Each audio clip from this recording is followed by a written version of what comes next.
They say life is short, but most of us spend a good chunk of it in traffic. Wheels turning, minds drifting, eyes on the road, but thoughts stuck in the rear view. And what do we feed those thoughts? Static noise. Another breakup song, another grim headline, another celebrity scandal.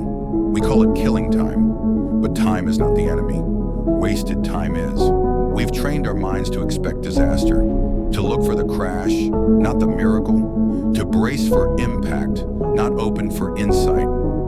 Every broadcast is a script of chaos, not because the world is only pain, but because pain sells. Because frightened minds stay tuned in, and advertisers love that. I remember the panic. The newsroom would shake if no blood made the morning paper. No deaths today, no fires, no scandal. They dig deeper, reach further. If there wasn't a drowning, they'd run a near drowning. If no one died, they'd find someone barely alive. This wasn't journalism. It was a feeding frenzy, not for truth, but for attention. And the worst part? We believe it.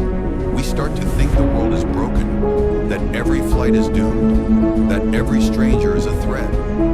One patch of turbulence, and you'll see it. White knuckles on armrests, hearts pounding over a few bumps in the sky.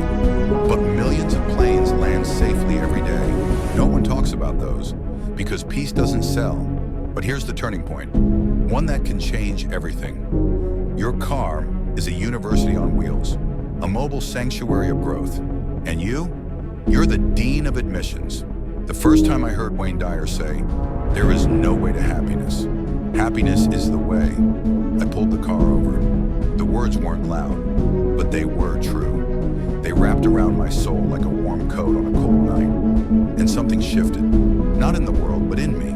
That's the power of the audiobook. It's not just information, it's presence, it's wisdom, spoken into your very spirit.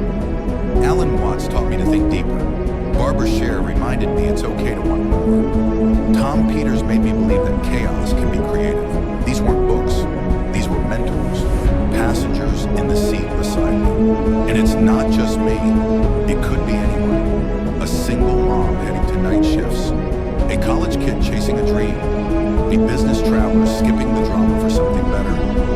Each of us has the choice to fill our silence with purpose or to let the noise keep us numb. What are you programming your mind with? What soundtrack are you writing your life to? Is it chaos or clarity, friction or fuel? Because we become what we think about. And if you leave your thoughts to chance, you surrender your power. With every drive I was learning. Each commute became a classroom, each mile a module. I learned about the internet, about health, goal setting, leadership, love, discipline, courage, not from some screen, but from voices that mattered. Even my children listen, their young minds soaking in the voices of visionaries. Not noise, not fear, but wisdom passed like stories around a sacred fire. I didn't need a classroom. I didn't need time I didn't have. I had roads, I had traffic, I had time that I once cursed. But I changed the soundtrack, and that changed my life. The world didn't get quieter. I just stopped tuning into its worst stations. I found a better frequency, and you can too. It's all here now. A million voices, a billion ideas, right in your pocket. You don't need to find time to grow. You already have it.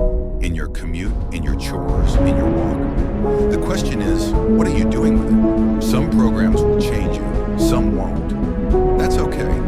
You'll find the ones that resonate, the ones that unlock you, that light a match in your chest, that make the hair on your arm stand up. And when you do, you won't just be driving anymore, you'll be flying. So put your library on wheels and remember, you don't need the library anymore. You're already driving in one.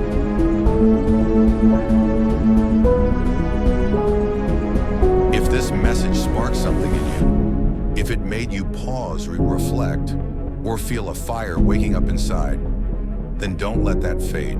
Subscribe. Not for me, for you. Because motivation isn't a moment, it's a habit, a journey. And this is only the beginning. Subscribe now, and let's grow together.